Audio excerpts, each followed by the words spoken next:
11 ವರ್ಷಗಳ ಹಿಂದೆ ಯಾವ ರೀತಿ ಇತ್ತು, ಇವತ್ತು ಯಾವ ರೀತಿ ಇದೆ ಅನ್ನೋದನ್ನ ಸುಮ್ಮನೆ ನಾವು ಗ್ಲಾನ್ಸ್ ಮಾಡಿದೀವಿ ಅಂದ್ರೆ, ನೆನಪಿಸಿಕೊಂಡಿವಿ ಅಂದ್ರೆ ಬದಲಾವಣೆ ನಿಮಗೆ ಕಾಣ್ತದೆ. ನಾನು ಯಾವಾಗ ಡಿಗ್ರಿ ಕಾಲೇಜಿನ ಈ ಪ್ರಾಂಗಣದಲ್ಲಿ ಪ್ರಿನ್ಸಿಪಾಲ್ ಹೇಳಿದಾಗೆ 30-35 ಕೊಠಡಿಗಳ ಈ ವಿಶಾಲವಾದಂಥ ಈ ಪ್ರದೇಶದಲ್ಲಿ ಇವತ್ತಾಗಿದೆ. ಅವತ್ತು ಬೀರಪ್ಪ ನಗರದ ಒಂದು ಪ್ರಾಥಮಿಕ ಶಾಲೆಯಲ್ಲಿ ಮಂಡಳ ಸರ್ ಅವರು ಹೇಳಿದರು, ನೆಲದ ಮೇಲೆ ಡಿಗ್ರಿ ಕಾಲೇಜ್ ಮಕ್ಕಳು ಕೂತದ್ದನ್ನ ನೆನಪಿಸ್ಕೊಳ್ತೀನಿ. ನಾನು ಇದಕ್ಕಿಂತ ಮೊದಲು ಜಾರಕಿಹೊಳಿ ಅಲ್ಲಿ ಡಿಪ್ಲೊಮಾ ಇಂಜಿನಿಯರಿಂಗ್ ಕಾಲೇಜ್ ಸ್ಟೂಡೆಂಟ್ಸ್ಗಳು, ನಾನು ಒಂದ್ಸಲ 2014ರಲ್ಲಿ ಸ್ವಾಮಿ ವಿವೇಕಾನಂದರ ಜಯಂತಿಗೆ ಹೋಗಿದ್ದೆ. ನಾನು ಆ UKP ಏನ್ ಶೆಡ್ ಇದ್ದು ಅಲ್ಲಿ ನೆಲದ ಮೇಲೆ ಮಕ್ಕಳ ಡ್ರಾಯಿಂಗ್ ಅನ್ನ, ಮಕ್ಕಳ ವಿದ್ಯಾಭ್ಯಾಸವನ್ನ ನೋಡಿದಕ್ರೆ ಇಲ್ಲಿ ಒಂದು ಬೀರಪ್ಪ ಶಾಲೆ, ಅಲ್ಲೊಂದು UKP ಶೆಡ್ ಒಳಗೆ ಉನ್ನತ ಶಿಕ್ಷಣವನ್ನ ಕಲಿಯತಕ್ಕಂಥ ಮಕ್ಕಳಿಗೆ ಅವಶ್ಯಕತೆಗಳು ಏನು, ಅವ್ರಿಗೆ ಇನ್ಫ್ರಾಸ್ಟ್ರಕ್ಚರ್ಸ್ ನಾವು ಏನು ಕೊಡಬೇಕಾಗಿದೆ ಅನ್ನೋದನ್ನ ಸೂಕ್ಷ್ಮವಾಗಿ ಗಮನಿಸಿ ಗ್ರಹಿಸಿ ಸರ್ಕಾರದ ಮುಖಾಂತರ, ತಾಂತ್ರಿಕ ಶಿಕ್ಷಣ ಇಲಾಖೆ ಮುಖಾಂತರ ಮತ್ತು ಉನ್ನತ ಶಿಕ್ಷಣ ಇಲಾಖೆ ಮುಖಾಂತರ ಇಂಥ ಒಂದು ಬೃಹತ್ವಾದಂಥ ಕಾರ್ಯಗಳನ್ನ ಕರ್ನಾಟಕ ಸರ್ಕಾರ ಮಾಡಿದೆ. ನಾನು ನನ್ನ ಭಾಗದ ವಿದ್ಯಾರ್ಥಿಗಳ ಪರವಾಗಿ, ಶಿಕ್ಷಣ ಪ್ರೇಮಿಗಳ ಪರವಾಗಿ ಸರ್ಕಾರಕ್ಕೆ ಅಭಿನಂದನೆಗಳನ್ನ ಸಲ್ಲಿಸಬೇಕಾಗ್ತದೆ. ಯಾವ ಪ್ರದೇಶದಲ್ಲಿ ಶಿಕ್ಷಣಕ್ಕೆ ಹೆಚ್ಚು ಒತ್ತನ್ನು ಕೊಡಬೇಕಾದಂತ ಅತಿ ಅವಶ್ಯ ಇತ್ತು, ಅದು ಈ ಕಾಲಘಟ್ಟದಲ್ಲಿ ನನಗೆ ಸಮಾಧಾನ ಆಗುವ ರೀತಿಯಲ್ಲಿ, ನನಗಷ್ಟೇ ಅಲ್ಲ ಈ ಭಾಗದ ನಾಗರಿಕ ಸಮಾಜದ ಅವಶ್ಯಕತೆಗಳು ಏನು ಅನ್ನೋದನ್ನ ಗ್ರಹಿಸ್ತಕ್ಕಂಥ ನಾಗರಿಕ ಸಮಾಜದ ಬಂಧುಗಳಿಗೆ ಸಹಿತ ಸಮಾಧಾನ ಆಗಿದೆ ಅಂತ ಹೇಳಿ ನಾನು ಭಾವಿಸ್ಕೊಂಡಿದ್ದೀನಿ. ಇಂಥ ಒಂದು ಪ್ರದೇಶದಲ್ಲಿ ಶೈಕ್ಷಣಿಕ ಪ್ರಗತಿ ಯಾಕೆ ಅವಶ್ಯಕತೆ ಇತ್ತು ಅಂದ್ರೆ, ಇಲ್ಲಿ ಸಾಮಾಜಿಕ, ರಾಜಕೀಯ, ದೈನಂದಿನ ಬದುಕು ಬಹಳ ಅತ್ಯಂತ ವಿಚಿತ್ರವಾದಂಥ ಬದುಕು ಈ ಭಾಗದಲ್ಲಿ. ಮಾಫಿಯಾ ಸಮಾಜದ ದುಷ್ಕೃತ್ಯಗಳನ್ನು ನಡೀತಕ್ಕಂಥ ಪ್ರದೇಶ ಅಂತ ಹೇಳಿ ಇವತ್ತು ಕೆಲವು ಪ್ರದೇಶಗಳನ್ನ ಪರಿಗಣಿಸ್ತಿದ್ರು. ಅದರಲ್ಲಿ ದುರ್ದೈವಶಾತ್ ನಮ್ಮ ಇಂಡಿಯೂ ಸಹಿತ ಒಂದಾಗಿತ್ತು.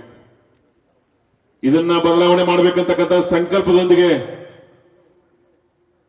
ಇಲ್ಲಿ ಪ್ರಾಮಾಣಿಕತೆ, ನೈಜ ಸ್ವರೂಪದ ಬದುಕು, ಆದರ್ಶವಾಗಿರತಕ್ಕಂಥ ಜನಜೀವನ ಆಗಬೇಕು ಅಂತಕ್ಕಂಥ ಚಿಂತನೆ ಇಟ್ಟುಕೊಂಡು ಅನೇಕ ಹೊಸ ಆವಿಷ್ಕಾರಗಳನ್ನ ಉಪಯೋಗಿಸುವ ಮುಖಾಂತರ ಈ ಭಾಗಕ್ಕೊಂದು ಹೊಸ ಬರವಣಿಗೆಯನ್ನು ಬರೀತಕ್ಕಂಥ ಪ್ರಯತ್ನ ಮಾಡಿದೀವಿ ನಾವು. ಶೈಕ್ಷಣಿಕವಾಗಿ, ನೀರಾವರಿಗಾಗಿ, ರೈತರಿಗಾಗಿ, ಸಮಾಜದ ಎಲ್ಲ ವರ್ಗಗಳಿಗೆ, ಬಡವರಿಗಾಗಿ ಇಲ್ಲಿ ಅನೇಕ ಯೋಜನೆಗಳನ್ನು ತರ್ತಕ್ಕಂಥ ಪ್ರಯತ್ನವನ್ನು ಮಾಡಿದ್ದೀವಿ. ಅಂಥದ್ರಲ್ಲಿ ಇವತ್ತು ಶಿಕ್ಷಣ 8 ಎಕರೆ ಜಾಗ ಜಿಲ್ಲಾ ಪರಿಷತ್ ಗೊತ್ತೇ ಇರಲಿಲ್ಲ, ಇಲ್ಲೊಂದು ಸರ್ಕಾರಿ 8 ಎಕರೆ ಜಾಗ ಅದಂತೇಳಿ. ನಾನು HK ಪಾಟೀಲ್ರನ್ನ ಈ ಜಾಗದಲ್ಲಿ ನಿಂತು ಅವ್ರನ್ನ ನೆನಪಿಸ್ಕೋಬೇಕಾಗ್ತದೆ. RDPR ಪ್ರಾಪರ್ಟಿ ಯಾರೋ ಕೆಲವು ಹಿಂದಿನ ನನ್ನ ಜಾಗದಲ್ಲಿರೋರು ಸ್ವಂತ ಆಸ್ತಿ ಮಾಡ್ಕೊಳ್ಳೋಕೆ ಪ್ರಯತ್ನ ಮಾಡಿದ್ರ. ನಾನು ಅದನ್ನ ತಡೆದು ಸಾರ್ವಜನಿಕ ಶಿಕ್ಷಣ ಇಲಾಖೆಗೆ ಎಲ್ಲ ರಂಗದಲ್ಲಿ ಬೆಳವಣಿಗೆ ಮಾಡ್ಬೇಕಂತಕ್ಕಂಥ ಚಿಂತನೆ ಇಟ್ಕೊಂಡು ಇಲ್ಲಿ ಒಂದು ಆದರ್ಶ ಸ್ಕೂಲ್, ಈ degree college, ITI college, minority high school, minority hostel, ಹಾಗೆ ಒಂದು PUC ಚಿಕ್ಕಮಗಳೂರಿನಿಂದ ಸ್ಥಳಾಂತರ ಮಾಡಿ PUC ಸೈನ್ಸ್ ಕಾಲೇಜ್ ಇರಲಿಲ್ಲ. ತಾಲೂಕಾ ಹೆಡ್ ಕ್ವಾರ್ಟರ್ದಾಗ ಸೈನ್ಸ್ ಕಲಿತಕ್ಕಂಥ ಮಕ್ಕಳಿಗೆ ಒಂದು ಅವಕಾಶ ಇರಲಿಲ್ಲ. ನಾನು ಅದನ್ನ ಗಮನಿಸಿ ಇತ್ತೀಚೆಗೆ FD ಫೈನಾನ್ಸ್ ಡಿಪಾರ್ಟ್ಮೆಂಟ್ ದವರ ಹೊಸ ಕಾಲೇಜುಗಳು ಏನು ಕೊಡೋದನ್ನ ನಿಲ್ಲಿಸಿದ್ದಾರೆ. ಎಲ್ಲಿ ಕಾಲೇಜುಗಳು ನಿಲುಗಡೆ ನಿಂತಿದ್ದಾವೆ ಅವುಗಳನ್ನ ಸ್ಥಳಾಂತರ ಮಾಡ್ತಕ್ಕಂಥ ಚಿಂತನೆ ಇಟ್ಕೊಂಡಾಗ್ರಿ ಇವತ್ತು ಚಿಕ್ಕಮಗಳೂರಿನಿಂದ ಒಂದು PUC ಸೈನ್ಸ್ ಕಾಲೇಜ್ ತಂದಿವ್ರ. ಈ ಪ್ರೈವೇಟ್ ಮ್ಯಾನೇಜ್ಮೆಂಟ್, ನಾನು ಪ್ರೈವೇಟ್ ಮ್ಯಾನೇಜ್ಮೆಂಟ್ ಬಗ್ಗೆ ಎರಡನೇ ಮಾತಿಲ್ಲ, ಆದ್ರೆ ಯಾವುದಕ್ಕೆ ಆದ್ಯತೆಯನ್ನು ಕೊಡಬೇಕು, ಸಾರ್ವಜನಿಕ ಬದುಕಿನಲ್ಲಿ ಇರ್ತಕ್ಕಂಥವ್ರು ನಮ್ಮವರು ನಾವು ನಾನ್ ಪೇಯಿಂಗ್ ಕೆಪಾಸಿಟಿ, ಯಾರು ಅತ್ಯಂತ ಬಡವರ್ಗ ಆ ವರ್ಗದ ಮಕ್ಕಳಿಗೆ ಉಚಿತ ಶಿಕ್ಷಣ ಮತ್ತು ಸರಳ ಕಡಿಮೆ ವೆಚ್ಚದಲ್ಲಿ ಶಿಕ್ಷಣ ನೀಡಬೇಕಾದಂತ, ಕಡ್ಡಾಯ ಶಿಕ್ಷಣ ನೀಡಬೇಕಾದಂತ ಅವಶ್ಯಕತೆಗಳನ್ನ ಪರಿಗಣಿಸಿ ನಾನು ಇಷ್ಟೆಲ್ಲ ಯೋಜನೆಗಳಲ್ಲಿ ಇರ್ತಕ್ಕಂಥ ಪ್ರಯತ್ನ ಮಾಡಿ ಈ 12.5 ವರ್ಷದಲ್ಲಿ ಯಾವ್ದಾದ್ರು ಒಂದು ವಿಧಾನಸಭಾ ಕ್ಷೇತ್ರದಲ್ಲಿ ಎಷ್ಟು ಶೈಕ್ಷಣಿಕ ಪ್ರಗತಿಯನ್ನ ಕಂಡದ್ದನ್ನ ನೀವೆಲ್ಲ ಗಮನಿಸಿದ್ರಿ ಅಂದ್ರೆ ಅದು ನಿಮಗ ಅರ್ಥ ಆಗ್ತದೆ. ಅದೇನು ನಾನು ಮಾಡಿಬೇಕಂತ ಹೇಳಿ ಮಾಡಿಲ್ಲ. ಇಲ್ಲಿಯ ಸಮಾಜಕ್ಕೆ, ಇಲ್ಲಿಯ ಜನರಿಗೆ ಇದರ ಅವಶ್ಯಕತೆಗಳಿತ್ತು, ಅದನ್ನ ಪೂರೈಸತಕ್ಕಂತ ಬಹಳ ಗಟ್ಟಿ ನಿಲುವು, ಕಮಿಟ್ಮೆಂಟ್. ಯಾರಿಗೆ ಕಮಿಟ್ಮೆಂಟ್ ಇರೋದಿಲ್ಲ ಅವ್ರು ಸಾಧನೆ ಮಾಡ್ಲಿಕ್ಕೆ ಸಾಧ್ಯ ಇಲ್ಲ. ದಿನಾಂಕಗಳನ್ನ ನಿಗದಿಪಡಿಸಿ ರಾಜಕಾರಣ ಮಾಡಿರ್ತಕ್ಕಂಥ ಪ್ರವೃತ್ತಿ ಅಳವಡಿಸಿಕೊಂಡು ರಾಜಕಾರಣ ಮಾಡಿ ನಾನು ಈ ದಿವಸ, ಈ ವರ್ಷ, ಈ ಅವಧಿ ಇದಕ್ಕಾಗಿನೇ ಮೀಸಲಿಡಬೇಕು. ಈ ಅವಧಿ ಒಳಗೆ ಇದನ್ನು ಮಾಡಿ ತೋರಿಸಬೇಕು.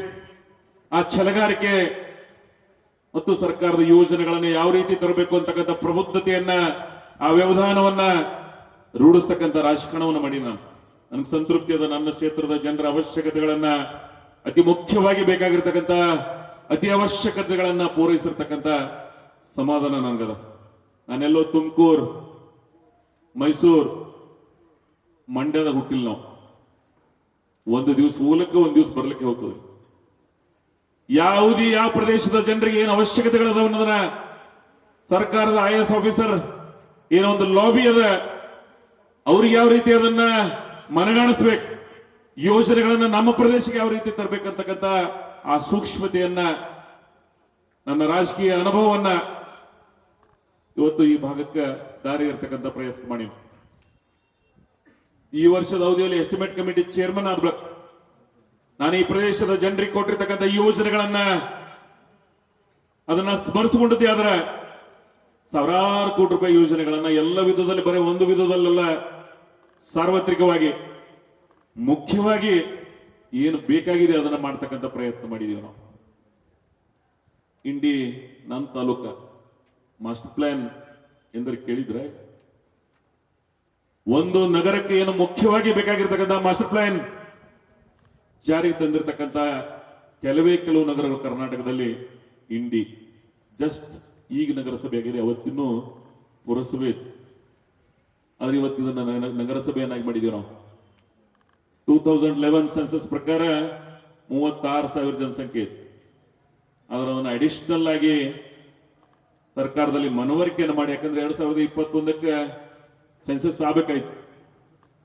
ಇಡೀ ಪ್ರಪಂಚಕ್ಕೆ ಒಂದು ಕೊರೋನಾ ಮಹಾಮಾರಿಯಿಂದ ಏನು ಸೆನ್ಸೆಕ್ಸ್ ಆಗಬೇಕಾಯ್ತು. ಇವತ್ತಿವಾಗಿನ 26 ಮಾಡ್ತೀವಿ ಅಂತ ಹೇಳಿ ಕೇಂದ್ರ ಸರ್ಕಾರ ನಿರ್ಣಯ ಮಾಡಿದೆ. ಆದ್ರೆ ಅಲ್ಲಿವರೆಗೆ ಯಾಕೆ ನಾವು ತಡಿಬೇಕು ಅಂತ ಹೇಳಿ ನಾನು ಅದನ್ನ ಚಿಂತನೆ ಇಟ್ಕೊಂಡು ಇವತ್ತು ಸೆನ್ಸಸ್ ರೂಪದಲ್ಲೇ ಒಂದು ಸೈಂಟಿಫಿಕ್ ಆಗಿ ಕ್ಯಾಲ್ಕುಲೇಷನ್ ಮಾಡಿ ವಿ ಹ್ಯಾವ್ ಆಲ್ರೆಡಿ ಕಾಸ್ಟೆಡ್ 50,000. ಯಾವ ನಗರದೊಳಗೆ 50,000 ಜನಸಂಖ್ಯೆ ಮೀರ್ತದ ಅದಕ್ಕೆ ನಗರಸಭೆ ಮಾಡಬೇಕು ಅಂತಕ್ಕಂಥ ಚಿಂತನೆ ಇಟ್ಕೊಂಡು ರಾಜ್ಯದ ಮೊದಲನೇದು 2 ನಗರಸಭೆಗಳನ್ನ, ಒಂದು ನಂದು, ಒಂದು UT ಖಾದರ್, ಭಟ್ಕಲ್, ಇವೆರಡನ್ನ ಕ್ಯಾಬಿನೆಟ್ ಡಿಸಿಷನ್ ಮಾಡಿ ಇತ್ತೀಚೆಗೆ ಮಾತ್ರ 5 ಆಗಿದ್ದಾವೆ. ಯಾಕೆ ಇದನ್ನ ನಾನು ಮಾಡ್ತೀನಿ? ಈ ಪ್ರವೃತ್ತಿ ಯಾರಿಗೆ ಗೊತ್ತಿರಲಿಲ್ಲ. ನಾನು ಅದನ್ನ ಅಡಾಪ್ಟ್ ಮಾಡಿಸೋದ್ರೊಳಗೆ ಮತ್ತೊಬ್ಬರಿಗೆ ಗೊತ್ತಾಗಿ ಮಾಡ್ಕೋತ ಹೋಗ್ತಿದ್ದಾರೆ. ಆದ್ರೆ ಯಾರಿಗೆ ಮಾಡಬೇಕು ಅಂತಕ್ಕಂಥ ಚಿಂತನೆಗಳನ್ನ ಸರ್ಕಾರದಲ್ಲಿ ಮನವರಿಕೆ ಮಾಡ್ತಕ್ಕಂಥ ಪ್ರಯತ್ನಗಳನ್ನ ಮಾಡ್ತಕ್ಕಂಥ ಪ್ರವೃತ್ತಿ ನಮಗಿರ್ಬೇಕಾಗ್ತದೆ. ಇವತ್ತು ನಗರಸಭೆ ಮಾಡಿದಿನೋ, ನಗರಸಭೆಗೆ ಏನು ಬೇಕಾಗಿತ್ತು ಅದನ್ನ ಪುರಸಭೆ ಒಳಗೆ ಮಾಡಿದ್ದೀನಿ. ಅಷ್ಟು ಪ್ಲಾನ್ ಇರ್ಬೋದು. 24/7 ಇಡೀ ಕರ್ನಾಟಕದ ನಗರಗಳಿಗೆ ನೀರು ಸರಬರಾಜು ಮಾಡ್ತಕ್ಕಂಥ ಒಂದು ಕಾರ್ಪೊರೇಟ್ ಬಾಡಿ ಏನಿತ್ತು ಅದರದ ಚೇರ್ಮನ್ ಆಗಿದ್ದೆ ನಾನು. ಬಹಳ short, but I have done it. ನೀವು ಜಸ್ಟ್ ಇನ್ಫೋಸಿಸ್ ಹೋದ್ರೆ ಗೊತ್ತಾಗ್ತದೆ ಸುಧಾಮೂರ್ತಿ ಯಾವ ರೀತಿ ನಾನು ಇನ್ಫೋಸಿಸ್ ಸಹಾಯ ಮಾಡಿದೀವಿ ಅನ್ನೋದನ್ನ.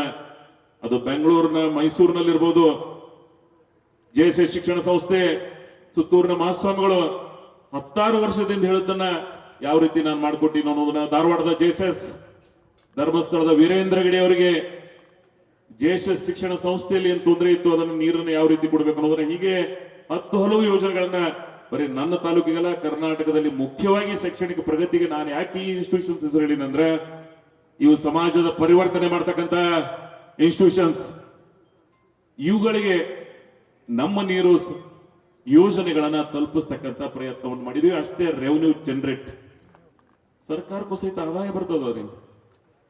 ಯಾರಲ್ಲಿ ಮೈಂಡ್ ಅಪ್ಲೈ ಮಾಡಿ ಏನು ಮಾಡಬೇಕು ಅಂತಕ್ಕಂಥ ಚಿಂತನೆಯನ್ನು ಇಟ್ಟುಕೊಂಡು ಮಾಡಿದೀವಿ ಅಂದ್ರೆ ಇವತ್ತು ಪರಿವರ್ತನೆ ಅಲ್ಲೇ ಕರ್ನಾಟಕ ಒಂದು ಉದಾಹರಣೆಯಾಗಿ ಮಾಡ್ತಕ್ಕಂಥ ಪ್ರಯತ್ನ ಮಾಡಿದ್ವಿ ನಾವು.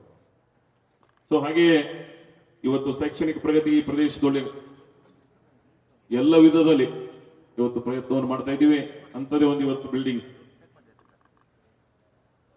ಇಲ್ಲಿ 2 ಕೋಟಿ ಇಂತ ಹೆಚ್ಚಿಗೆ ಅನುದಾನ, ಕ್ಲಾಸ್ ರೂಮ್ ಮತ್ತು ಎಲ್ಲ ವಿಧದಲ್ಲಿ ಅವಶ್ಯಕತೆಗಳನ್ನು ಇರತಕ್ಕಂಥ ಒಂದು ಬೃಹತ್ ಕಟ್ಟಡವನ್ನ ಮುಂದಿನ ಎಷ್ಟು ದಿನ ಮಾಡ್ತೀವಿ ತಮ್ಮ ನೀವು ಆಗ್ಲಿಲ್ಲ ಬಿಡಲ್ಲ.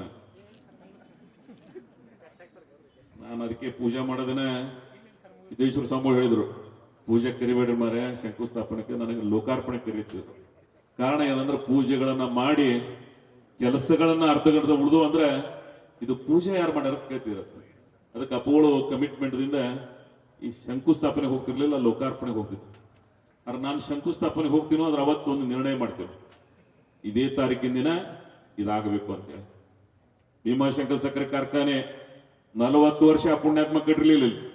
ಆದ್ರೆ ನಾನು ಕಮಿಟ್ಮೆಂಟ್ ಮಾಡಿದೆ 18ರ ಕಟ್ತೀನೋ, ಕಟ್ಲಿಲ್ಲ ಅಂದ್ರೆ ಎಲೆಕ್ಷನ್ಗೆ ನಿಂದ್ರಂಗಿಲ್ಲ ಅಂತ ನಿರ್ಣಯ ಮಾಡಿ ರಾಜಕಾರಣ ಮಾಡಿ ನಾನು. ಆ ಪ್ರವೃತ್ತಿ, ಆ ಬದ್ಧತೆ ಮನುಷ್ಯನಲ್ಲಿರ್ಬೇಕು. ನಾನು ನಿಮ್ಗೆ ಯಾಕೆ ಹೇಳ್ತೀನಿ ಅಂದ್ರೆ ನೀವೇನು ಕಲಿಬೇಕಾಗ್ಯದ ಅದನ್ನ ತಯಾರಿ ಮಾಡ್ಕೊಳ್ಳಿ. ಇದು ನನ್ನ ಸಾಧನೆ ಆಗಬೇಕು ಅಂತಕ್ಕಂಥ ನಿರ್ಣಯವನ್ನು ಮಾಡಿ ಛಲದಿಂದ ಆ ಗುರಿಯನ್ನ ಮುಟ್ಟಿ ಅಂದಾಕ್ರ ಮಾತ್ರ ನಮ್ಮ ಗುರಿ ಮುಟ್ಲಿಕ್ಕೆ ನಮ್ಮಲ್ಲಿ ಆತ್ಮಸಂಕಲ್ಪ ಇರ್ಬೇಕಾಗ್ತದೆ. ದಾರಿ ಮುಖಾಂತರ ಸಾಗ್ಲಿಕ್ಕೆ ಪ್ರೇರಣಾ ಶಕ್ತಿ ಇಂಥ ಗುರು ವೃಂದ ಇರ್ತದ, ಇಂಥ ಯುಗ ಪುರುಷರ ಆಶೀರ್ವಾದ ಇರ್ತದ, ಎಲ್ಲಕ್ಕಿಂತ ನಿಮ್ಮ ತಂದೆ ತಾಯಿ ಆಶೀರ್ವಾದ ನಿಮಗೆ ಇರ್ತದೆ. ನಾನು ಬಹಳ ಸಲ ಶಿಕ್ಷಣ ಸಂಸ್ಥೆ ಕಾರ್ಯಕ್ರಮದಲ್ಲಿ ಒಂದು ಮಾತು ಹೇಳೀನಿ, ನೀವು ಕಲಿತಕ್ಕಂಥ ಶಾಲೆಯನ್ನ ನಿಮ್ಮ ಜೀವನ ಉದ್ದಕ್ಕೂ ಸ್ಮರಿಸ್ಕೊಳ್ಳಿ. ಆದ್ರೆ ನಿಮಗೆ ಜನ್ಮ ಕೊಟ್ಟ ತಂದೆ ತಾಯಿಯನ್ನ ದೇವರ ಸ್ವರೂಪದ ಕಾಣಿ ಅಂದಾಕ್ರ ಮಾತ್ರ ನೀವು ಆದರ್ಶವಾದಿಗಳಾಗಿ ಬದುಕಲಿಕ್ಕೆ ಸಾಧ್ಯ ಆಗ್ತದೆ. ಆ ಜೀವನ ನಿಮ್ಮದಾಗಿರೋದು. ನೀವೆಲ್ಲ ಹೂಗಳಿದ್ದಂಗೆ, ಈ ಹೂವು ಪರಿಮಳ ಮಾತ್ರ ಕೊಡ್ತಾವ, ಬೇರೆ ಯಾವ ವ್ಯತ್ಯಾಸಗಳು ಇಲ್ಲ. ಮಕ್ಕಳು ಹೆಂಗಂದ್ರೆ ಹೂವಿನ ಸ್ವರೂಪದಲ್ಲಿ ನಿಮ್ಮ ಬದುಕು, ನಿಮ್ಮ ಆದರ್ಶ ಬದುಕು ನಿಮ್ಮ ಕುಟುಂಬಕ್ಕೆ, ನೀವು ಹುಟ್ಟಿರ್ತಕ್ಕಂಥ ಪ್ರದೇಶಕ್ಕೆ, ನೀವು ಕಲಿತಂತ ಶಾಲಾ ಕಾಲೇಜುಗಳಿಗೆ, ನಿಮ್ ಕಲಿಸಿರ್ತಕ್ಕಂಥ ಶಿಕ್ಷಕ ಗುರುವರ್ಗ. ಈ ದೇಶದ ಸಂಸ್ಕೃತಿ ಬೇರೆ ಯಾವ ಪ್ರಪಂಚದಲ್ಲಿ ಸಿಗೋದಿಲ್ಲ. ಉಳಿದೆಲ್ಲ ಪ್ರಪಂಚದ ದೇಶಗಳು ಮೆಕ್ಯಾನಿಸಮ್ ಲೈಫ್ ಬದುಕ್ತಾವ, ಭಾವನಾತ್ಮಕ ಬದುಕು ಬದುಕತಕ್ಕಂಥ ದೇಶ ನಮ್ಮ ಭಾರತ. ಈ ದೇಶದಾಗ ಹುಟ್ಟಿದೀವಿ. ಈ ಸಂಸ್ಕಾರ, ಈ ಕಲ್ಚರ್ ನಮಗದ. ಇಲ್ಲಿ ಇನ್ನೊಬ್ಬರನ್ನ ಪ್ರೀತಿಸ್ತಕ್ಕಂಥದ್ದು, ಇನ್ನೊಬ್ಬರನ್ನ ಗೌರವಿಸ್ತಕ್ಕಂಥದ್ದು, ಆ ಮನುಷ್ಯ ಧರ್ಮ ಪಾಲನೆಯನ್ನು ನಾವು ಮಾಡಿದೀವಿ. ಸ್ವಾಮಿ ವಿವೇಕಾನಂದರನ್ನ ಓದಿ, ರಾಷ್ಟ್ರ ಧರ್ಮ ದೇಶಭಕ್ತಿ ನಿಮ್ಮಲ್ಲಿ ಉಕ್ಕಿ ಉಕ್ಕಿ ಬರ್ತದೆ. ಗಾಂಧೀಜಿಯವ್ರನ್ನ ತಿಳ್ಕೊಳ್ಳೋಕೆ ಪ್ರಯತ್ನ ಮಾಡಿ, ಶಾಂತಿ, ಸಹನೆ, ತಾಳ್ಮೆ, ಪ್ರೀತಿ, ವಿಶ್ವಾಸ, ಸಹಬಾಳ್ವೆ ನಿಮ್ಮ ಜೊತೆಗೆ ಬರ್ತದೆ. ಡಾಕ್ಟರ್ ಬಾಬಾ ಸಾಹೇಬ್ರನ್ನ ತಿಳ್ಕೊಂಡ್ರಿ ಅಂದ್ರೆ ಸಮಾಜದ ಕಟ್ಟ ಕಡೆ ವ್ಯಕ್ತಿ ಇರತಕ್ಕಂಥ ನೋವುಗಳನ್ನ, ನಲಿವುಗಳನ್ನ ಶಿಕ್ಷಣ, ಶೈಕ್ಷಣಿಕ ಕ್ರಾಂತಿ ಮಾಡುವ ಮುಖಾಂತರ ಚಿಂತನೆಗಳನ್ನು ಇಟ್ಟುಕೊಂಡಿದ್ದಾರೆ. ಅದನ್ನ ನೀವು ಗ್ರಹಿಸಿದಂಗೆ ಆಗ್ತದೆ. ಎಲ್ಲಕ್ಕಿಂತ ಮುಖ್ಯವಾಗಿ ಲೋಹ, ಇವು ನಿಮ್ ಸಿಲೆಬಸ್ ನ ಬರ್ತಾವ ಇಲ್ಲ ಗೊತ್ತಿಲ್ಲ, ಆದ್ರೆ ನೀವು ಇವುಗಳನ್ನ ತಿಳ್ಕೊಳ್ತಕ್ಕಂಥ ಪ್ರಯತ್ನ ಮಾಡಿ. ಲೋಹ ಸಂಸ್ಕೃತಿ ಈ ದೇಶಕ್ಕೆ JP ಮೂವ್ಮೆಂಟ್ ಅಂತ ಅನೇಕ ಯೋಜನೆಗಳನ್ನ ಇವತ್ತು ಕಾಗಡ ಚಳವಳಿ ಕರ್ನಾಟಕದ ಮಧ್ಯಭಾಗದಲ್ಲಿ ನಿಂತು ಅವು ನಮ್ಮ ಪ್ರತಿಬಿಂಬಿಸಬೇಕಾದ್ರೆ ಆ ಚಿಂತನೆಗಳು ಇರ್ಬೇಕು ನಮ್ಮಲ್ಲಿ. ಇಂಥ ಯುಗ ಪುರುಷರ ಅಭ್ಯಾಸಗಳನ್ನ ಮಾಡ್ತಕ್ಕಂಥ ಪ್ರಯತ್ನ ನೀವು ಮಾಡಿ. ಅಂದಾಕ್ರೆ ಮಾತ್ರ ಒಂದು ಹೊಸ ವಿಧದಲ್ಲಿ ನಾವು ಬೆಳೆಯಲಿಕ್ಕೆ ಸಾಧ್ಯ ಆಗ್ತದೆ. ಅವೆಲ್ಲ ನಿಮ್ಗಳಿಗಾಗಲಿ ಇನ್ಫ್ರಾಸ್ಟ್ರಕ್ಚರ್ಸ್ ನಾವು ಕೊಟ್ಟಿರ್ಬೋದು, ಇನ್ಫ್ರಾಸ್ಟ್ರಕ್ಚರ್ಸ್ ಕೊರತೆ ಇತ್ತು, we have created, but quality education ಅತಿ ಮುಖ್ಯವಾಗಿ ಬೇಕಾಗಿರೋದು ಮಕ್ಕಳಿಗೆ ಉತ್ಕೃಷ್ಟ ಶಿಕ್ಷಣ, ಕ್ವಾಲಿಟಿ ಎಜುಕೇಶನ್. ನಾನೆಲ್ಲ ಪ್ರಾಧ್ಯಾಪಕ ಬಂಧುಗಳಲ್ಲಿ ಎಲ್ಲ ಕಡೆ ಹೋಗಿ ಅವರಿಗೆ ಸಲಹೆ ಕೊಡೋದಿಲ್ಲ, ಮನವಿ ಮಾಡ್ಕೋತೀವಿ. ಯಾಕಂದ್ರೆ ಅವ್ರ ಹೃದಯಕ್ಕೆ ಆಗ್ಲಿ ಅಂತೇಳಿ, ಅವರ ಮನಸ್ಸಿನ ಮೇಲೆ ಪರಿಣಾಮ ಬೀರಲಿ ಅಂತೇಳಿ. ದಯವಿಟ್ಟು ಈ ಮಕ್ಕಳಿಗೆ ಗುಣಮಟ್ಟದ ಶಿಕ್ಷಣವನ್ನು ಕೊಡಿ. ಈ ಮಕ್ಕಳು ಪ್ರಪಂಚದ ಜೊತೆಗೆ ಪೈಪೋಟಿಗೆ ಹೋಗ್ಬೇಕು. ಪ್ರಪಂಚದ ಎಲ್ಲ ರಂಗದಲ್ಲಿ ಅವರ ಸಾಧನೆಗಳನ್ನು ಮಾಡಬೇಕು. ಆ ಉತ್ಕೃಷ್ಟ ಶಿಕ್ಷಣ ನೀತಿ ನಿಮ್ಮದಾಗಿರಲಿ. ಕೇಂದ್ರ ರಾಜ್ಯ ಸರ್ಕಾರಗಳ ರಾಷ್ಟ್ರೀಯ ಶಿಕ್ಷಣ ನೀತಿಗಳನ್ನ, ರಾಜ್ಯದ ಶಿಕ್ಷಣ ನೀತಿಗಳನ್ನ ಗಮನಿಸ್ತಿರ್ತೀವಿ ನಾವು. ಸಿಲೆಬಸ್ ಹೊರಗಡೆಯೂ ಸಹಿತ ಒಂದು ಶಿಕ್ಷಣ ಅದ. ಆ ಶಿಕ್ಷಣವನ್ನ ಕೊಡಿ, ಅದು ವ್ಯವಹಾರ ಜ್ಞಾನ. ಬಹಳ ಜನ ಹಿರಿಯರು ಹೇಳ್ತಿದ್ದಾರೆ, ಅನುಭವ ಇಲ್ಲಿ ಕಲೀಲಾರ್ದನ್ನ ಅನುಭವ ನಮಗೆ ಕಲಿಸ್ತದಂತೆ. ಅದಕ್ಕಂತ ವ್ಯವಹಾರ ಜ್ಞಾನದ ಶಿಕ್ಷಣವನ್ನು ಸಹಿತ ನಮ್ಮ ಮಕ್ಕಳಿಗೆ ಕೊಡಿ. ಮಕ್ಕಳ ಅಭಿರುಚಿಗವಾದಂತಹ ಶಿಕ್ಷಣವನ್ನು ನೀಡಿ. ಇದೊಂದೇ ದೇಶ, ಒಂದೇ ಶಿಕ್ಷಣ ನೀತಿಯನ್ನು ಹೇಳ್ತೀವಿ ನಾವು. ಆದ್ರೆ ಯಾವ ಮುಂದುವರೆದ ರಾಷ್ಟ್ರಗಳದಾವ ಅಲ್ಲಿ ಒಂದೇ ಶಿಕ್ಷಣ ಇಲ್ಲ, ಮಕ್ಕಳ ಅಭಿರುಚಿಗೆ ಅನುಗುಣವಾದಂತಹ ಶಿಕ್ಷಣದ ನೀತಿ ಇದೆ. ಯಾವ ಮಕ್ಕಳಲ್ಲಿ ಏನು ಕೌಶಲ್ಯ ಅಡಗಿದೆ ಅದನ್ನ ಹೊರಗೆ ತರ್ತಕ್ಕಂಥ ಪ್ರಯತ್ನ ಮಾಡಬೇಕು. ಪ್ರತಿಯೊಂದು ಮಕ್ಕಳಲ್ಲಿ ಪ್ರತಿಭಾವನತೆ ಉಕ್ಕಿ ಉಕ್ಕಿ ಬರ್ತಿರ್ತದ, ಅದನ್ನ ಗುರುತಿಸಬೇಕು, ಅದನ್ನ ಬೆಳೆಸಬೇಕು, ಅದನ್ನ ಸಂರಕ್ಷಿಸಬೇಕು. ಸೊ ಆ ಪ್ರಯತ್ನ ನನ್ನ ಭಾಗದಲ್ಲಿ ಬರಲಿ. ನನ್ನ ಮಕ್ಕಳು ಎಲ್ಲ ವಿಧದಲ್ಲಿ ಅತ್ಯಂತ ಸ್ವಾಭಿಮಾನದಿಂದ ಈ ರಾಜ್ಯದ ಕೊನೆಯ ಭಾಗದಲ್ಲಿ ಹುಟ್ಟಿದ್ರು ಸಹಿತ ನಾವು ಬಹಳ ವಿಭಿನ್ನವಾಗಿದ್ದೀವಿ ಅನ್ನೋ ತೋರಿಸ್ಕೊಡ್ತಕ್ಕಂಥ ಸಂಸ್ಕೃತಿ ನಮ್ಮ ಮಕ್ಕಳದಾಗಬೇಕು. ಅದಕ್ಕಾಗಿ ನಾನು ಬಹಳ ವಿಶೇಷವಾಗಿ ಮಕ್ಕಳಲ್ಲಿ ಆ ಪ್ರೇರಣೆ ತುಂಬತಕ್ಕಂಥ ಪ್ರಯತ್ನ ಇಂಥ ವೇದಿಕೆಗಳು ಮಾಡಬೇಕು. ಅದಕ್ಕಾಗಿ ನಿಮ್ಮಲ್ಲಿ ಮಕ್ಕಳಲ್ಲಿ ಒಂದೇ ನನ್ನ ಮನವಿ, ಬಹಳ ಉತ್ಕೃಷ್ಟವಾದಂಥ ಶಿಕ್ಷಣದ ಜೊತೆಗೆ, ಸಂಸ್ಕಾರಿತ ಶಿಕ್ಷಣದ ಜೊತೆಗೆ ಇನ್ನೊಬ್ಬರನ್ನ ಪ್ರೀತಿಸ್ತಕ್ಕಂಥ, ಗೌರವಿಸ್ತಕ್ಕಂಥ ಪ್ರಯತ್ನ ಮಾಡಿ. ಇವೇನ್ ಕೂಡಿರ್ತಿರಲ್ಲ ಈ ಲೈಫ್ ಬರಂಗಿಲ್ಲ. ನಮ್ಮಂಗ ಆದ ಒಳಗ ಇತ್ತ ಶತ್ರುಗಳೇ ಭಾಳ ಇರ್ತಾರೆ. ಆದ್ರೆ ಇದು ಏನಿರ್ತಾವಲ್ಲ ಮಗನ್, it is the golden life. Student life is the golden life. ನಿಮ್ ಇಡೀ ಜೀವನ ಮತ್ತೆ ಬರಂಗೇ ಇಲ್ಲ, ಮತ್ತೆಂದೆಂದೆಂದೆಂದೂ ಬರಂಗಿಲ್ಲ. ಈ ಜೀವನ ಬಹಳ ಆತ್ಮೀಯತೆಯಿಂದ ಬದುಕ್ತಕ್ಕಂಥ ಪ್ರಯತ್ನ ಮಾಡಿ. ನಿಮ್ಮ ಜೀವನದ ಕೊನೆ ದಿನ ಸಹಿತ ನಿಮ್ಮ ಗೆಳೆಯರನ್ನ ನೆನಪಿಸ್ತಕ್ಕಂಥ ಪ್ರಯತ್ನ ಮಾಡಿ. ಅದಕ್ಕಾಗಿ ನಿಮ್ಮಲ್ಲಿ ಮಕ್ಕಳಿಗೆ ನಾನು ಕಳಕಳಿ ಎಲ್ಲ ಸೌಲಭ್ಯಗಳನ್ನು ತಗೊಳ್ಳೋದ್ರ ಜೊತೆಗೆ ನೀವು ಡೆಡಿಕೇಶನ್ ಮತ್ತು ಇನ್ವಾಲ್ವ್ಮೆಂಟ್, ಶಾಲೆಯಲ್ಲಿ ಪಾಠಗಳ ಮುಗಿದ ನಂತರ ಸಹಿತ ನೀವು ಹೆಚ್ಚಿಗೆ ಅದರ ಬಗ್ಗೆ ಅಧ್ಯಯನಶೀಲರಾಗಿ, ವಿಷಯಗಳ ಮೇಲೆ ಪಾಂಡಿತ್ಯ ಬರ್ತಕ್ಕಂಥ ರೀತಿಯಲ್ಲಿ, ಆ ಪ್ರಭುತ್ವ ಬರುವ ರೀತಿಯಲ್ಲಿ ನಿಮ್ಮ ಶಿಕ್ಷಣವನ್ನ ನೀವು ಪಡೆದ್ರೆ ನನ್ನ ಪ್ರದೇಶದ ಜನರ ಬದುಕು ಬದಲಾವಣೆ ಆಗಕ್ಕೆ ಸಾಧ್ಯ ಆಗ್ತದೆ. ನಿಮಗೆ ಹೆಚ್ಚಿಗೆ ಯಾಕೆ ಟೈಮ್ ಕೊಟ್ಟಿನಂದ್ರೆ ಯು ಆರ್ ಅವರ್ ಫ್ಯೂಚರ್. ನಿಮ್ಮ ಮುಖಾಂತರ ಈ ಪ್ರದೇಶ ಹೆಸರು ಬರ್ಬೇಕು. ಇಲ್ಲಿ ಹಿಂದೊಂದು ಕೆಟ್ಟ ಹೆಸರಿತ್ತು. ಇಲ್ಲೇ ಕಟ್ಟಿ ಮನೆಯವರು ಬೆಳಗಾವಿ ಹೋಗಿ ಬಂದಾರ, ಬೆಳಗಾವ ನೌಕರಿ ಮಾಡ್ಯಾರ ನಮ್ಮವ್ರು. ಇದು ಬೈಲೊಂಗಲ್, ಇಂಡಿ, ಹುಬ್ಳಿ, ಕಮ್ರಿಪೇಟ್, ಈ ಸಾಲಿಗೆ ಹೋಗ್ಬಾರ್ದು ನಾವು. ಈ ಸಾಲು ಬದಲಾವಣೆ ಆಗ್ಬೇಕು. ಈ ಮಾಫಿಯಾ, ಈ ಕರಾಳ ಇತಿಹಾಸ ಬದಲಾವಣೆ ಆಗ್ಬೇಕು. ಕಾರಣ ಏನಂದ್ರ ಇಲ್ಲಿ ಸೃಜನಶೀಲತೆ, ಇನ್ನೊಬ್ಬರನ್ನ ಅತ್ಯಂತ ಪ್ರಾಮಾಣಿಕವಾಗಿ ಬರ್ತಕ್ಕಂಥ ವಾತಾವರಣ ಸೃಷ್ಟಿ ಆಗ್ಬೇಕು. ಅದಕ್ಕಾಗಿ ಆ ಎಲ್ಲ ವಿಧದಲ್ಲಿ ಇವತ್ತು ಡೆವಲಪ್ಮೆಂಟ್ನ ಸಹಾಯ ಸಹಕಾರವನ್ನ ಸರ್ಕಾರಗಳು ಇವತ್ತು ಮಾಡ್ತಾ ಇವೆ. ನಾನು ಸಿದ್ದರಾಮಯ್ಯನವ್ರನ್ನ ಬಹಳ ಸ್ಮರಿಸ್ಕೋತೀನಿ. ಮಾನ್ಯ ಅವ್ರ ಮನೆಗೆ ಹೋಗಿದಾರ, ಯಾರು ನಮಗೆ ಸಹಾಯ ಮಾಡಿರ್ತಾರ ಉಪಕಾರ ಸ್ಮರಣೆ ಇರ್ಬೇಕಾಗ್ತದೆ ಮನುಷ್ಯನಲ್ಲಿ. ಅಧಿಕಾರ ಒಟ್ಟ ಶಾಶ್ವತ ಅಲ್ಲ ಮಗಂದಿತ್ತು. ಇವತ್ತು ಬರ್ತದ, ಇರ್ತದ, ಹೋಗ್ತದ. ಬಂದು ಇದ್ದು ಹೋಗುದ್ರ ಮಧ್ಯದಲ್ಲಿ ನಡ್ಕೊಂಡಿರ್ತಕ್ಕಂಥ ರೀತಿ, ನಮಗೆ ಯಾರು ಸಹಾಯ ಮಾಡಿದಾರ ಅಂತಕ್ಕಂಥ ಉಪಕಾರ ಸ್ಮರಣೆ ಮನುಷ್ಯ ಧರ್ಮದಲ್ಲಿ ಇರ್ಬೇಕು. ಅಂತ ಒಬ್ಬ ಪ್ರಬುದ್ಧ ರಾಜಕಾರಣಿ ಈ ರಾಜ್ಯಕ್ಕೆ ಆರ್ಥಿಕವಾಗಿ, ಸಾಮಾಜಿಕವಾಗಿ, ಶೈಕ್ಷಣಿಕವಾಗಿ ಈ ಭಾಗದ ಬೆಳವಣಿಗೆ ಗಂಟೆಗಟ್ಟಲೆ ನಾನು ಭಾಷಣ ಮಾಡ್ತೀನಿ ಅಂದ್ರೆ ಇದಕ್ಕೆ ಸಿದ್ದರಾಮಯ್ಯ ಅವರು ಕೊಟ್ಟಿರ್ತಕ್ಕಂಥ ಸಹಾಯ ಸಹಕಾರ. ಯಾವ ಮನುಷ್ಯ ನಾನು ಸಹಾಯನೇ ಮಾಡಿರ್ಲಿಲ್ಲ ಅಂದ್ರೆ ಇವೆಲ್ಲ ಮಾಡಕ್ ಆಗ್ತಿರ್ಲಿಲ್ಲ. ಆ ಪುಣ್ಯಾತ್ಮನನ್ನ ಸ್ಮರಿಸ್ಕೋತೀನಿ. ದೇವರಾಜ ಅರಸ್ ಅವರ ನಂತರ ಅತಿ ಹೆಚ್ಚು ಅವಧಿಯನ್ನ ಕರ್ನಾಟಕ, ಈ ಕನ್ನಡ ನಾಡನ್ನ ಆಳಿರ್ತಕ್ಕಂಥ ಒಬ್ಬ ಪ್ರಬುದ್ಧ ಈ ರಾಜ್ಯದ ನಮ್ಮ ಮುಖ್ಯಮಂತ್ರಿ ಅನ್ನೋದನ್ನ ಬಹಳ ಅಭಿಮಾನದಿಂದ ಹೇಳ್ತಾರೆ. ಅಂತವ್ರ ಅವಶ್ಯಕತೆ ಇದೆ ರಾಜಕಾರಣಕ್ಕೆ. ಆ ಸಾಮಾಜಿಕ ಪರಿಕಲ್ಪನೆ, ಸರ್ವರನ್ನ ಪ್ರೀತಿಸ್ತಕ್ಕಂಥ ವ್ಯವಧಾನ ಯಾರಲ್ಲಿ ಇರ್ತದ ಅವ್ರು ಬಹಳ ಸುದೀರ್ಘ ರಾಜಕಾರಣ ಮಾಡ್ಲಿಕ್ಕೆ ಸಾಧ್ಯ. ಯಾಕೆ ಅವ್ರು ಇಷ್ಟು ವರ್ಷ ಆಳ್ತಾ ಇದಾರೆ ಅಂದ್ರೆ ಅದು ಇಂಥ ದಿನಗಳದಾಗ ಬಿಕಾಸ್ ಆಫ್ ಹಿಸ್ ಕಮಿಟ್ಮೆಂಟ್, ಬದ್ಧತೆ. ಯಾವ ಮನುಷ್ಯನಲ್ಲಿ ಬದ್ಧತೆ ಅದ ಅವನು ನಿರ್ಭಯವಾಗಿ ರಾಜಕಾರಣವನ್ನು ಮಾಡ್ತಾನೆ. ಸೊ ಅಂಥವರ ನೇತೃತ್ವದಲ್ಲಿ ಇನ್ನೊಂದಿಷ್ಟು ವರ್ಷಗಳು ಈ ಕರ್ನಾಟಕ ಇನ್ನೊಂದಿಷ್ಟು ಅಭಿವೃದ್ಧಿ ಕಾಣಲಿ ಅಂತ ಹೇಳಿ ನಮ್ಮೆಲ್ಲರ ಆಶಯ. ಈ ಭಾಗ ಅವರ ನೇತೃತ್ವದಲ್ಲಿ ಏನನ್ನು ಕೊಡುಗೆಗಳನ್ನು ಕೊಟ್ಟಿದ್ದಾರೆ. ಇಂಥ ವೇದಿಕೆ ಮೇಲೆ ಒಂದು ರಿಕ್ವೆಸ್ಟ್ ಮಾಡಿದ್ರೆ 100 ಕೋಟಿ ರೂಪಾಯಿ ಕೊಟ್ಟು ಯಾರು ಕೊಡ್ತಾರ ಪ್ರಿನ್ಸಿಪಾಲ್? ಟಿಪ್ಪು ಸುಲ್ತಾನ್ರ ಜಯಂತಿ ದಿವಸ ಒಂದು ಕಾರ್ಯಕ್ರಮ ಮಾಡಿದ್ವಿ ನಾವು ಇಲ್ಲಿ 2017 ನವೆಂಬರ್ 12 ಶುಗರ್ ಫ್ಯಾಕ್ಟರಿ ಉದ್ಘಾಟನೆ ಮಾಡಿ ಬಂದ್ ಮಿನಿ ವಿಧಾನಸೌಧ ನಿಂಬೆ ಭೀಮಣ್ಣ ಕೋಲಿಯವರು ಏನದಾರಲ್ಲ ಅದು ಬೋರ್ಡ್ ಸ್ಟೇಜ್ ಮೇಲೆ ಹೇಳೋದು ನೀರಿಂದ ಒಂದು ತೊಂದರೆ ಅದ ಸರ್, ಇದೊಂದು ಸಹಾಯ ಮಾಡಿದ್ರೆ ನಮ್ಮ ಮಕ್ಕಳು ಕೂತೇಳಿ ನಾವು ವೇದಿಕೆ ಮೇಲೆ ಹೋಗಿ ರೋಷನ್ ಬೇಗ್ ಇವತ್ತು ನಮ್ಮ ಜೊತೆಗಿಲ್ಲ ಗೌರ್ಮೆಂಟ್ದಾಗ ಆರ್ಡರ್ ಮಾಡಿಸಿ ಸ್ಪೀಚಿಗೆ ಬರೋದ್ರೆ 100 ಕೋಟಿ ರೂಪಾಯಿ ಯೋಜನೆ ಕೊಟ್ಟಿರ್ತಕ್ಕಂಥ ಕರ್ನಾಟಕದ ಯಾವುದಾದ್ರೂ ನಗರ ಇದ್ರೆ ಅದು ಇಂಡಿ ವಿಧಾನಸಭಾ ಕ್ಷೇತ್ರ. ಅದಕ್ಕೆ ನೈತಿಕ ಹಕ್ಕದ ಇಲ್ಲ.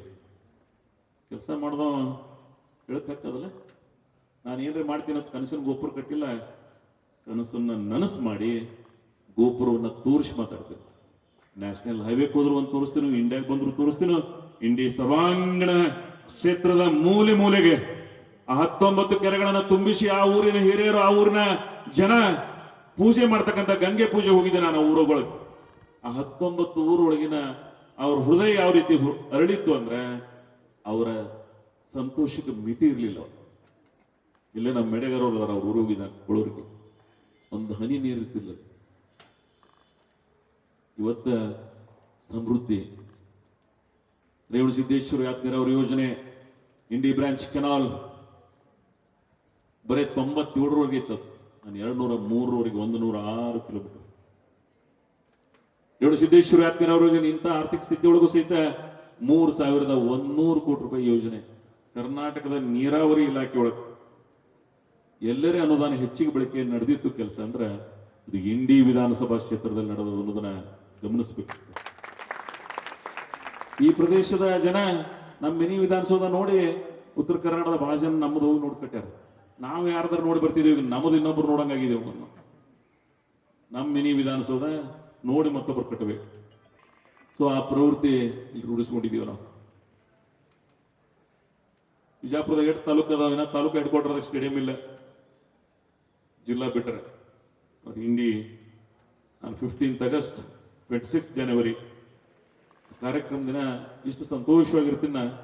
ನನ್ನ ಮಕ್ಕಳು ಇಂಥ ಒಂದು ಗ್ರೌಂಡ್ದಾಗ ಕಾರ್ಯಕ್ರಮ ನಡೆದ ಸಂತೃಪ್ತಿ ಅದಲ್ಲ. ನಾನು ಸುರುವಿ ಗೆದ್ದಾಗ ಇಲ್ಲಿ ರೋಡ್ ಸ್ಟ್ರೀಟ್ ಲೈಟ್ ಒಂದು ಮಗಂದು ಎಡಕ್ಕೆ ಹೊಳಿರ್ತಿತ್ತು, ಒಂದು ಬಲ್ಪ್ ಹೊಳಿರ್ತಿತ್ತು. ಇನ್ನು ತಳಗೆ ಬಡಿತದೋ ಇಲ್ಲೋ ನಾವು ಇವತ್ತು ಸ್ಟ್ರೀಟ್ ಲೈಟ್ ರಸ್ತೆಗಳ ಅಗಲೀಕರಣ, ಸ್ಟೇಷನ್ ರೋಡ್ ನೋಡಿರ್ಲಿ ಹಂಗೆ.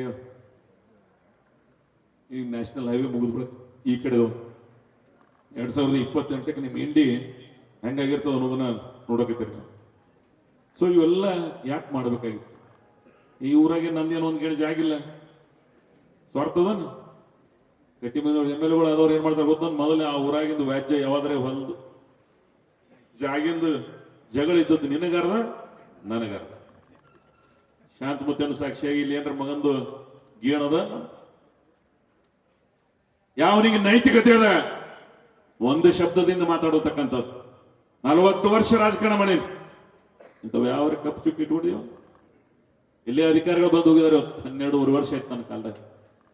Free service ಕೊಟ್ಟಿದ್ದೀವಿಲ್ಲ.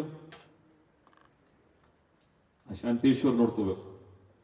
ಈ ನೀತಿ ರಾಜಕಾರಣ ಕೊಟ್ಟಿಲ್ಲ. ನಾನು ಭಾಳ ದಿನ ಇರ್ತೀನಿ ಗೊತ್ತಿಲ್ಲ, ಆದ್ರೆ ಮುಂದಿನ ಜನ ಈ ನೀತಿ ನಡಿಬೇಕು. ನಡೀಲಿಲ್ಲ ಅಂದ್ರೆ ನಂಗಿಲ್ಲ. ಇಲ್ಲೆಲ್ಲ ಸಮುದಾಯಗಳು ಸ್ವಾಭಿಮಾನ ಬದುಕಬೇಕು. ಸ್ಟೇಟ್ ಚೇರ್ಮನ್ ಮಾಡಿ ಯಾರು ಮಾಡ್ಯಾರ? ಎಲ್ಲರೂ ತಮ್ಮ ಮನೆಯಾಗರೆ ಮಾಡಿರ್ತಾರೆ. ಇನ್ನೊಂದು ಹೇಳಕ್ ಹೋಗಂಗಿಲ್ಲ, ನಮ್ಮ ಮಕ್ಕಳಿದ್ರೆ ಬೇರೆ ವೇದಿಕೆಗಳು ಹೇಳ್ತಾರೆ. ಆದ್ರೆ ಇಲ್ಲಿ ಬೇರೆ ನಡೀತಾವ. ಎಲ್ಲ ವರ್ಗದವರಿಗೆ ಅಧಿಕಾರದ ಅವಕಾಶಗಳನ್ನು ಕೊಡ್ತಕ್ಕಂಥ ಪ್ರಯತ್ನ ಮಾಡಿದ್ರು. ಇದೇ ಅಂಬೇಡ್ಕರ್ ಅವರ ಆಶಯ ಆಗಿದೆ. ಅಂಬೇಡ್ಕರ್ ಅವರ ಬಗ್ಗೆ ಬಹಳ ಗೌರವದಿಂದ ಎರಡು ಮಾತಾಡಿದ್ರಲ್ಲ. ಅಂಬೇಡ್ಕರ್ ಅವರ ವಿಚಾರಧಾರೆಗಳನ್ನ ಕಾರ್ಯರೂಪಕ್ಕೆ ತಂದಾಕ್ರೆ, ಗಾಂಧೀಜಿಯವರ ವಿಚಾರಧಾರೆಗಳನ್ನ ಕಾರ್ಯರೂಪಕ್ಕೆ ತಂದಾಕ್ರೆ ನಾವು ನಿಜವಾದಂಥ ಪ್ರಜಾಪ್ರಭುತ್ವದ ದಾರಿಯಲ್ಲಿ ಸಾಗ. ಸೊ ಅದಕ್ಕಾಗಿ ಬಹಳ ಸಂತೋಷದ ಸಹನೆಯಿಂದ ತಾಳ್ಮೆಯಿಂದ ಈ ಭಾಗವನ್ನು ಕಟ್ಟತಕ್ಕಂಥ ಪ್ರಯತ್ನ ಮಾಡಿನು. ಮುಂದೊಂದು ದಿನ ನಾಳೆ ಇವತ್ತು ಅಧಿಕಾರಿಗಳ ಸಭೆ ಕರೆದಿನ 8 ಡಿಸೆಂಬರ್ 8ರಿಂದ ಕರ್ನಾಟಕ ವಿಧಾನಸಭೆ ಉತ್ತರ ಕರ್ನಾಟಕದ ವಿಚಾರಧಾರೆಗಳ ಮೇಲೆ ಕೆಲವು ಸಮಯ ನಿಗದಿ ಆಗ್ತದೆ. ನನ್ನ ಕ್ಷೇತ್ರಕ್ಕೆ ಇನ್ನೂ ಏನಾಗಬೇಕಾಗತ್ತೆ. ಬಹಳ ಮಂದಿ ಹೇಳ್ಯಾರ ಗೌಡ್ರು ಬಿಜಾಪುರ ಇಂಡಿ ಜಿಲ್ಲಾ ಮಾಡೋರು ಮಾಡ್ತಾರೋ ಇಲ್ಲ ಅಂತೇಳಿ. ನಾನು ಮಂದಿ ಅಂದ್ರೆ ಇನ್ನ ತನ ಬಿಟ್ಟಿಲ್ಲ, ಬಿಡಂಗೂ ಇಲ್ಲ. ನಾನು ಸಿದ್ದರಾಮಯ್ಯನವರು ಮನೆ ಭೇಟಿಯಾಗಿ ಕೇಳಿದಿಟ್ಟೆ, ನನಗೆ ಮಂತ್ರಿ ಆಗುವ ಅವಶ್ಯಕತೆ ಇಲ್ಲ ಸಾಹೇಬ, ನಿನ್ನ ಅವಧಿ ಒಳಗೆ ನನಗೆ ಇಂಡಿ ಜಿಲ್ಲೆ ಮಾಡಬೇಕು ಅಂತಕ್ಕಂಥ ನಿರ್ಣಯದಿಂದ ರಾಜಕಾರಣ ಮಾಡ್ತೇನೆ. ನಾನು ಮಾತು ಕೊಟ್ಟೆ ಅಂದ್ರೆ ಅದನ್ನು ಬಿಟ್ಟಿಲ್ಲ, ಬಿಡಂಗೂ ಇಲ್ಲ. It is our commitment. ಇದು ಜಿಲ್ಲೆ ಆಯ್ತು ಅಂದ್ರೆ ಇಲ್ಲಿ ಇಂಜಿನಿಯರಿಂಗ್ ಕಾಲೇಜ್, ಮೆಡಿಕಲ್ ಕಾಲೇಜ್, ಶೈಕ್ಷಣಿಕ ಹಬ್ಬ ಆಗಲಿಕ್ಕೆ ಸಾಧ್ಯದ. ಬರೀ ಜಿಲ್ಲಾ ಕೇಂದ್ರ ಮಾಡೋದ್ರಿಂದ ಏನು ಬದಲಾವಣೆ ಆಗ್ತದೆ ಅನ್ನೋದನ್ನ ಅದು ಮುಂದಿನ ದಿನಮಾನದಾಗ ನೀವು ಗ್ರಹಿಸ್ಲಿಕ್ಕೆ ಸಾಧ್ಯದ. ಅದಕ್ಕಾಗಿ ಆ ಕಮಿಟ್ಮೆಂಟ್ ದಿಂದ ನಾನು ಮಾಡಿನ. ನಾನು ಹಿಂದಿನ ಕೆಲಸದ ಮೇಲೆ ಗೆದಿಬಹುದು ದಿನ 3 ಸಲ. ಆದ್ರೆ ಇನ್ನು ಯಾಕೆ ನಾನು ಮಾಡ್ಬೇಕಾದ್ರೆ ಹಿಂದೆ ಯಾರು ಆಡ್ಕೋತ ಬಂದರೆ ಇಲ್ಲಿ ನೋಡಿನ ಏನಿತ್ತು ಇವತ್ತೇನದ. ನಿಮ್ಮ ಕಾಲೇಜ್ನ ಪ್ರೊಫೆಸರ್ ಸಿನೆಟ್ ಮೆಂಬರ್ ಆಗಿದ್ದಾರೆ, ಬಹಳ ಮೇಧಾವಿಗಳದಾರ, ನನ್ನ ಅತ್ಯಂತ ಆತ್ಮೀಯರದ. ಯಾರೇ ಮಾಡ್ತಾರೆ ಸೋಷಿಯಲ್ ಕಮಿಟ್ಮೆಂಟ್. ಒಬ್ಬ ಮುಂದುವರೆದ ಜನಾಂಗದೊಳಗಿರ್ತಕ್ಕಂಥ ಶಾಸಕ ಸಿನೆಟ್ ಮೆಂಬರ್ ಮಾಡಾಳ ಯಾರ್ಯಾರು ಚಾಯ್ಸ್ ಏನಿತ್ತು ಅನ್ನೋದು ನಾನು ಲಿಸ್ಟ್ ಮಾಡಿಕೊಡ್ತೀನಿ ನಾನು ನಿಮಗೆ. We are different.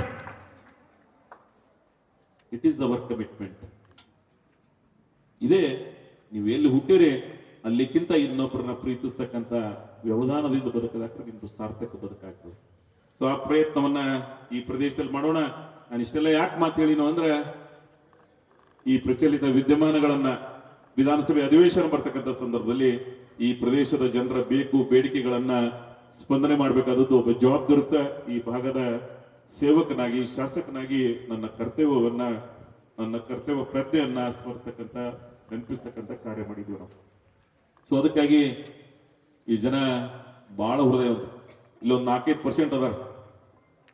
ಬಹುತೇಕ ಇಲ್ಲೇ ಅಟ್ಟೆ ದುಷ್ಟಲ್ಲ, ಕರ್ನಾಟಕ ಎಲ್ಲಿ ಹುಡುಗರು ಸಿಗಂಗಿಲ್ಲ ಅಟ್ಟ ದುಷ್ಟರು ಅದಾರ ಇಲ್ಲಿ. ಬಟ್ ಅವ್ರ ಪರ್ಸೆಂಟ್ ಓನ್ಲಿ 5 ಆರ್ 95 ಹೃದಯವಂತರದಾರ, ನೀತಿವಂತರದಾರ, ಪ್ರಾಮಾಣಿಕರದಾರ, ಸಮಾಜದ ಕಳಕಳಿ ಹೊಂದಿದವರದಾರ. ಆ 95% ನೋಡಿ ನಮ್ಮಂತವ್ರು ರಾಜಕಾರಣ ಮಾಡಬೇಕು. 5% ಅದವರ ಅವಶ್ಯಕತೆ ಇಲ್ಲ. ಇವರು ಬಸವಣ್ಣನ ಕಾಲದಾಗೂ ಇದ್ರು, ಗಾಂಧಿ ಕಾಲದಾಗೂ ಇದ್ರು, ಮುಂದೆ ಇರೋರೇ. ಸೂರ್ಯ ಹುಟ್ಟಿ ಸೂರ್ಯ ಮುಳುಗುವವರೆಗೂ ಇದೊಂದು ವರ್ಗ ಇರುವುದೇ. ಆದ್ರೆ ಈ ವರ್ಗಕ್ಕಾಗಿ ನಾವು ನೋಡೋದಿಲ್ಲ. ಯಾರು ಹೃದಯ ವಿಶಾಲತೆಯಿಂದ ಸಮಾಜದ ಚಿಂತನೆಗಳನ್ನ ಯಾರು ಅತ್ಯಂತ ಹೃದಯ ಸ್ಮರಿಸಿ ಕೆಲಸ ಮಾಡೋರಿದಾರ ಆ ವರ್ಗದೊಂದಿಗೆ ನಾವು ಬೆರಿಬೇಕಾಗ್ತದೆ, ಬದುಕಬೇಕಾಗ್ತದೆ. ಆ ಪ್ರಯತ್ನ ನಮ್ಮೆಲ್ಲರದಾಗಿರ್ಲಿ ಅಂತಕ್ಕಂಥ ಮಾತನ್ನು ಹೇಳಿ, ಇವತ್ತು ನವೆಂಬರ್ 24, ಏಪ್ರಿಲ್ 24ಕ್ಕೆ, ಇನ್ನು ಮೇ 24ಕ್ಕೆ 6 ತಿಂಗಳಾಯ್ತು. ಜೂನ್ 1ನೇ ತಾರೀಕಿನ ದಿನ ಇಲ್ಲಿ ಇನ್ನು ಕಾಲೇಜ್ ಯಾವಾಗ ಸ್ಟಾರ್ಟ್ ಆಗ್ತದೆ? ಜೂನ್ ಅಕಾಡೆಮಿಕ್ ಇಯರ್ ಯಾವಾಗ ಸ್ಟಾರ್ಟ್ ಜೂನ್ 1ನೇ ತಾರೀಕಿನ ದಿನ ನಾ ಬಂದು ಕೆಲವು ಮಾಡಬೇಕು. ಅದನ್ನ ಕಾಂಟ್ರಾಕ್ಟರ್ ಅವರಿಗೆ ದೊಡ್ಡ ಕಾರ್ಯಕ್ರಮ ಮಾಡೋಣ. GTTC ಕಾಲೇಜ್ ಇಡೀ ಕರ್ನಾಟಕ ನೋಡಂಗ ಒಂದು ಮಾಡೆಲ್ GTTC ಕಾಲೇಜ್ ತರ್ತಾ ಇದ್ದೀನಿ ನಾನು ಇಲ್ಲಿ. ಸುಮ್ಮನೆ GTTC ಎಲ್ಲ 31 ಜಿಲ್ಲೆದಾಗ 29 ಆಗಿದಾವ. ಆದ್ರೆ ನಮ್ಮ ಜಿಲ್ಲೆ GTTC ಹೆಂಗಾಗಬೇಕಂದ್ರೆ ದ ವರ್ಲ್ಡ್ ಸ್ಕಿಲ್ ಸೆಂಟರ್ ಏನ್ ಭುವನೇಶ್ವರದೊಳಗದ ನವೀನ್ ಪಟ್ನಾಯಕ್ ಅಂತ ಒಬ್ಬ ಪುಣ್ಯಾತ್ಮ ಏನ್ ಮಾಡಿ ಹೋಗಿದಾನೆ, ಆ ರೀತಿ ಒಂದು GTTC ಕಾಲೇಜ್ ಇಂಡಿಯನ್ ತರ್ತಾ ಇದೀವಿ ನಾವು. ಇಲ್ಲಿ residential schools, Maulana Azad school ಆಗಿರ್ಬೋದು, ಇಂಥ ಅನೇಕ ರೆಸಿಡೆನ್ಷಿಯಲ್ ಸ್ಕೂಲ್ಗಳನ್ನ, ಇನ್ನೂ ಅನೇಕ ಸಂಸ್ಥೆಗಳನ್ನ ಬೆಳೆಸ್ತಕ್ಕಂಥ ಪ್ರಯತ್ನ ಮುಂದಿನ ದಿನಮಾನದಲ್ಲಿ ಮಾಡೋಣ. ಈ GTTC ಕಾಲೇಜ್ ಇಲ್ಲೊಂದು ಹೊಸ ವಿಧದಲ್ಲಿ ಅಲ್ಲಿ ಕಲಿಯುವಂತ ಮಕ್ಕಳಿಗೆ ನೇರವಾಗಿ ಜಾಬ್ ಅಪರ್ಚುನಿಟೀಸ್ ಕ್ರಿಯೇಟ್ ಮಾಡ್ತಕ್ಕಂಥ ಒಂದು ಸಂಸ್ಥೆ ಆಗ್ತದೆ. ನೀವೆಲ್ಲ ಬಹಳ ದೊಡ್ಡ ಫ್ಯೂಚರ್ ಅದ ನಿಮಗೆ. AI, ರೋಬೋಟ್, ಹೊಸ ಆವಿಷ್ಕಾರಗಳನ್ನ ಉಪಯೋಗಿಸಿಕೊಳ್ಳಿ. ಈ ದೇಶ ನಿಜಕ್ಕೂ ಬದಲಾವಣೆ ಆಗ್ತಾ ಇದೆ. ಪ್ರಪಂಚದ ಜೊತೆಗೆ ಇನ್ನೊಂದಿಷ್ಟು ದಪ್ಪಕಾಲಿಡ್ತಕ್ಕಂಥ ಸಂದರ್ಭದಲ್ಲಿ ಇಂಥ ಎಲ್ಲ ಶಿಕ್ಷಣ ನೀತಿಗಳನ್ನ ರೂಪಿಸ್ತಕ್ಕಂಥ ಪ್ರಯತ್ನವನ್ನು